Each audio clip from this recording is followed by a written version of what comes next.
بسم اللہ الرحمن الرحیم۔ نیند آنے سے پہلے رزق کے لیے دعا۔ رات کو سونے سے پہلے یہ دعا کرنی ہے، انشاءاللہ رزق میں اضافہ ہوگا۔ کیا کرنا کیا ہے؟ باوضو حالت میں سونے سے پہلے یعنی وضو کر کے اول و آخر ایک مرتبہ درود شریف اور درمیان میں ایک تسبیح یعنی 100 مرتبہ ان اللہ علی کل شیء قدیر یہ پڑھنا ہے۔ یہ قرآن کی آیت کا حصہ ہے۔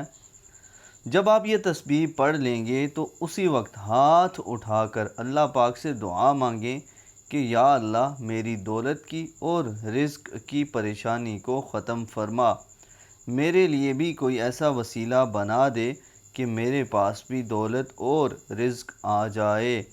تو پہلے درود شریف، پھر 100 مرتبہ ان اللہ علی کل شیء قدیر، اور آخر میں پھر درود شریف پڑھ کے آپ نے دعا مانگ لینی ہے۔ انشاءاللہ اللہ آپ کے لیے وسیلہ بنا دے گا اور آپ کے رزق کی پرابلم پریشانی کو بھی ختم کر دے گا۔ تو روزانہ رات کو سونے سے پہلے کوشش کریں کہ یہ دعا پڑھ لیا کریں۔ اس طرح کی مزید ویڈیوز اور وظائف کے لیے ہمارا چینل وظیفہ ٹی وی سبسکرائب کیجیے اور ہماری ٹیم کو اپنی خصوصی دعاؤں میں یاد رکھیے۔